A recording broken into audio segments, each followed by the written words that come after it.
Salam sejahtera bagi kita semua, rekan-rekan Binus Online, dan Bapak Ibu dosen, Bapak Fauzi Khair, dan Ibu Indah, serta Ibu Reka. Perkenalkan kami dari grup DOS P03 PWDA, PT Maju Bersama Gemilang.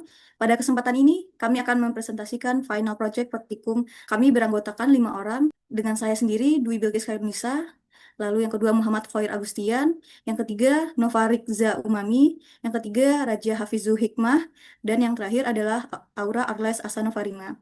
Kita akan mulai present di awal yang akan dijelaskan oleh rekan saya. Pada slide ini saya akan membahas tentang deskripsi masalah dan tujuan penelitian. Adapun deskripsi masalahnya yaitu PT Maju Bersama Gemilang atau MBG melakukan ekspansi pasar ke Amerika Serikat. Perusahaan perlu menentukan yang pertama, lokasi pabrik optimal. Yang kedua, sistem distribusi yang efisien. Yang ketiga, pengelolaan antrian pelayanan pesanan. Kesalahan distribusi dapat menyebabkan yang pertama, biaya transportasi yang tinggi. Kedua, keterlambatan pengiriman. Ketiga, penurunan kepuasan pelanggan. Adapun tujuan penelitian ini yang pertama, menentukan lokasi pabrik dengan biaya yang minimum. Kedua, mengoptimalkan distribusi produk. Ketiga, menganalisis sensitivitas biaya pengiriman. Dan yang terakhir, mengevaluasi jumlah staf pelayanan optimal. Manfaat dari penelitian ini terbagi menjadi tiga. Yang pertama, bagi perusahaan, untuk mengurangi biaya operasional, meningkatkan efisiensi distribusi, membantu pengambilan keputusan operasional. Sedangkan bagi penulis, yaitu menjadi referensi penerapan optimasi industri, meningkatkan pemahaman metode kuantitatif, dan melatih penggunaan Excel Solver dan POM-QM. Ruang lingkup dalam penelitian ini, yaitu studi kasus pada PT MBG, fokus pada yang pertama, lokasi pabrik, kedua, distribusi produk, ketiga, sistem antrean pelayanan. Data berasal dari final project, dan pengelolaan data menggunakan Microsoft Excel Solver dan POM-QM for Windows. Slide ini saya akan membahas tentang problem data, di mana data ini berisi informasi mengenai lokasi pabrik yang dipertimbangkan oleh perusahaan beserta biaya pembelian bahan baku pada masing-masing lokasi, yaitu ada Yuma, Fresno, Tucson, dan Pomona. Ingredient mix menunjukkan komposisi bahan baku yang digunakan dalam setiap jenis produk yang diproduksi perusahaan, berupa regular chips, green onion chips, dan party mix. Sedangkan demand information, data yaitu data permintaan pelanggan digunakan untuk mengetahui jumlah kebutuhan produk dari masing-masing customer. Permintaan terdiri dari 3 jenis produk yang dikirim kepada Jones, Yesco, dan Square Q. Distance between plant dan end customer, yaitu data jarak digunakan untuk menghitung biaya distribusi dari lokasi pabrik menuju pelanggan. Seluruh pengiriman dilakukan menggunakan truk dengan biaya pengiriman berdasarkan ton mile. Selanjutnya akan dijelaskan oleh rekan saya, Mbak Dwi Bilqis. Silakan. Baik, terima kasih. Untuk selanjutnya itu adalah data proses dan optimasi. Langkah pertama adalah kita menginput data awal, yang dimana itu adalah tabel 1, ada set information and material shipping cost, tabel 2 ada produk ingredient mix, lalu tabel 3 ada demand information, tabel keempat distance between plant and customer. Yaitu kita menghitung total demand. Kita menjumlahkan total demand ini, didapatkan hasil untuk Jones 3.900, untuk Yesco 4.200, dan Square Key adalah 3.800. Totalnya adalah 11.900. Lalu yang selanjutnya adalah menghitung total produk shipping cost. Ya, yang pertama kita adalah membuka file Microsoft Excel Solver, di mana kita membuat summary produknya dengan set objektifnya, memasukkan yang minimize ini. Yang minimize di produk shipping cost. Lalu set objektifnya adalah minimize. Lalu memasukkan batching variable cell dan memasukkan subject to constraint, di mana kita memasukkan demand ton yang itu adalah blok Yuma Jones sampai Pomona Square Key, dan diberi add sama dengan, lalu selanjutnya memasukkan capacity ton tidak lebih dari 20.000. Habis setelah itu klik solvingnya itu simplex LP, lalu klik solve. Nanti akan muncul tiga poin, lalu kita akan memilih sensitivity report. Dari data tersebut, kita mendapatkan sum produknya itu adalah $723.810, di mana kita dapat melihat satu, Fresno dapat mengirim kepada John sebanyak 3.900 ton, untuk Tucson dapat mengirim kepada Yesco sebanyak 4.200 ton, dan kepada Square Key sebanyak 3.800 ton. Untuk Yuma dan Pomona tidak melakukan pengiriman sama sekali. Selanjutnya itulah adalah menghitung total purchasing cost. Kita menggunakan variabel biner. Seperti yang sebelumnya, kita menggunakan data distribusinya. Nanti akan dapat hasil yaitu 0 tidak dipilih dan 1 itu dipilih atau distribusi. Di mana totalnya adalah 200.000, 70.000 dolar. Lalu selanjutnya itu adalah menghitung total material shipping cost. Di mana untuk menghitung total material shipping cost ini mempunyai beberapa komposisi seperti yang reguler, grand onion, dan party mix. Acuannya kita memakai produk ingredient, mix, dan demand information yang dibutuhkan setiap customer.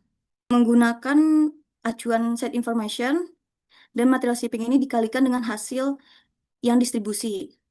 Semisal 1.520 dikali 12 dan selanjutnya didapat hasil total material shipping cost untuk Fresno yaitu adalah 40.685.000 dolar. Lalu selanjutnya untuk Tucson ke Yesco dan Square Key yaitu totalnya adalah 88.685 dolar. Lalu hasil tersebut dijumlahkan. Didapatlah total material shipping cost-nya sebesar 129.370 dolar. Untuk menghitung wall objective model itu adalah kita menjumlahkan purchasing cost, material cost, serta produk shipping cost. Didapatkan hasil. Optimasi berhasil mencapai total biaya minimum sebesar 1.123.180 dolar. Angka ini merupakan hasil penjumlahan dari 3 komponen biaya utama yaitu purchasing, material cost, serta produk shipping cost. Lalu dari data Microsoft Excel Solver tersebut kita mendapatkan sensitivity reportnya.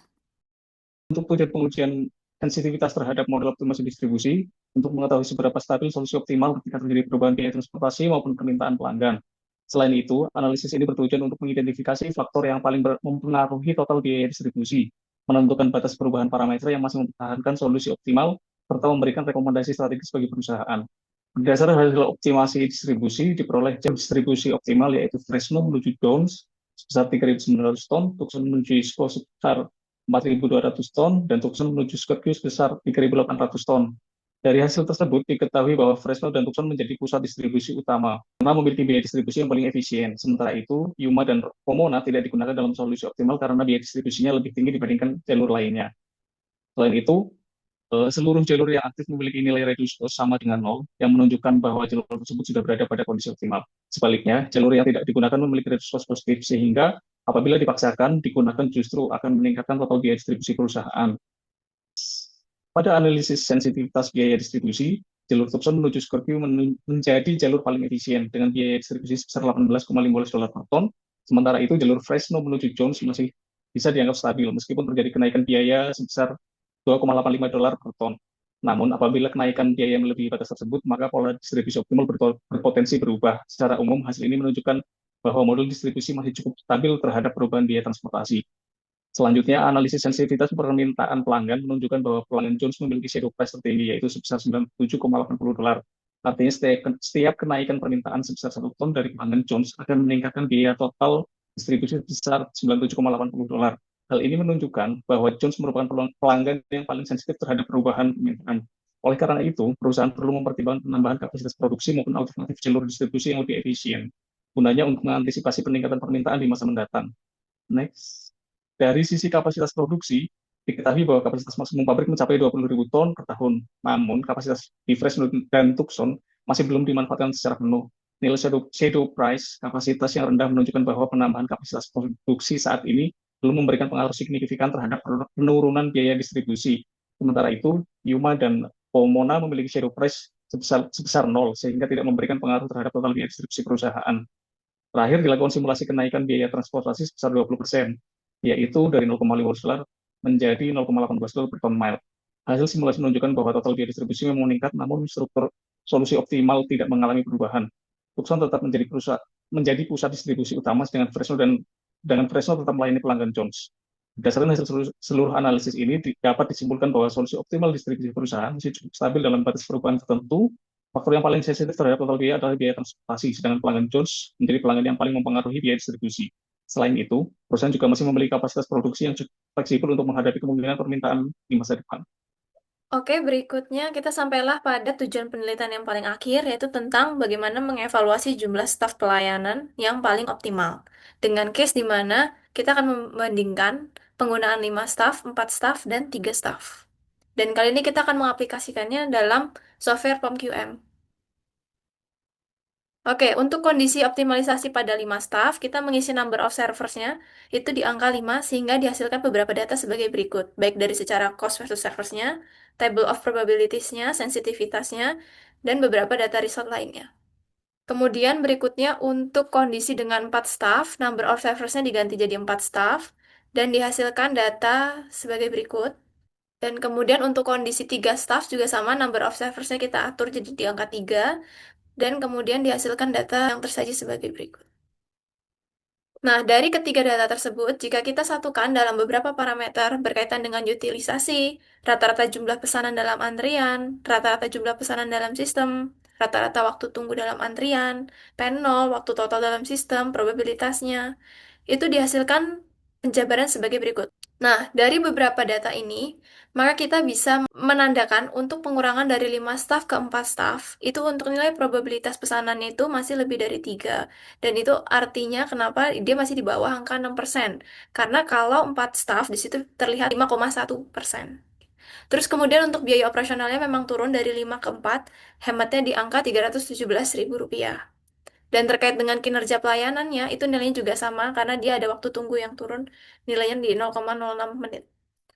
Kemudian dari 4 staf menjadi 3 staf, poin-poinnya adalah yang pertama, untuk probabilitas pesanannya lebih dari 3 dan masih di bawah 8,1%. Namun, untuk kondisi di 3 staf itu dia melebihi batas 6%. Nah, terkait dengan waktu tunggu dan jumlah pesanan dalam sistemnya itu jadi meningkat. Dan kemudian biaya tunggu pelanggan meningkat secara signifikan juga.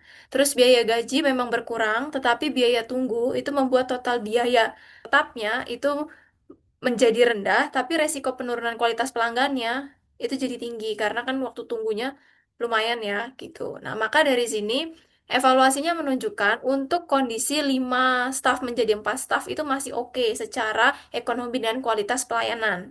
Namun, kalau dari 4 staf menjadi 3 staf, dampaknya itu malah nanti akan berpengaruh kepada efisiensi biaya dan kualitas pelayanan.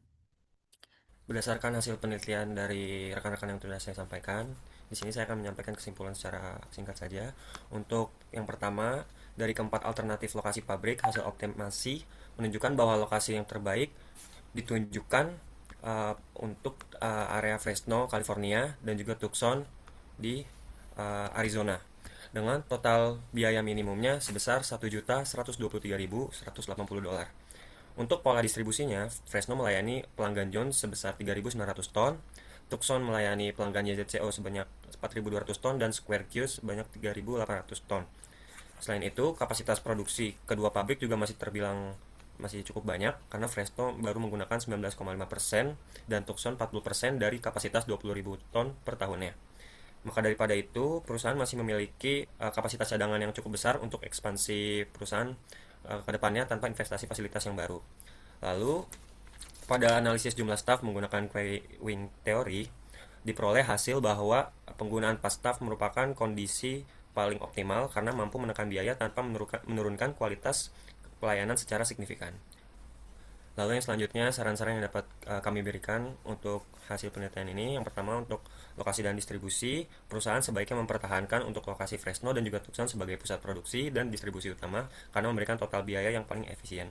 Lalu yang kedua, perusahaan perlu mengawasi biaya transportasi karena biaya ini merupakan biaya terbesar dan paling sensitif karena perubahan kondisi dari bahan bakar itu sendiri. Lalu yang ketiga, kapasitas produksi yang masih banyak dapat dimanfaatkan untuk ekspansi pasar untuk memenuhi peningkatan permintaan baru tanpa perlu investasi fasilitas yang lebih. Lalu yang keempat, dalam pengelolaan tenaga kerja, perusahaan disarankan menggunakan 4 staf sebagai jumlah tenaga kerja optimal karena memberi efisiensi yang biaya terbaik tanpa menurunkan kualitas pelayanan. Lalu, saran dari kita juga hindari pengurangan menjadi 3 staf karena dapat menurunkan tingkat layanan. Dan yang terakhir, untuk penelitian yang akan dikembangkan, selanjutnya model dapat mempertimbangkan ketidakpastian dari permintaan, risiko distribusi, dan perubahan kondisi pasar agar hasil keputusan dapat lebih realistis. Mungkin sekian dari yang dapat kita sampaikan. Kurang lebihnya mohon maaf. Wabillahi taufiq wal hidayah. Wassalamualaikum warahmatullahi wabarakatuh.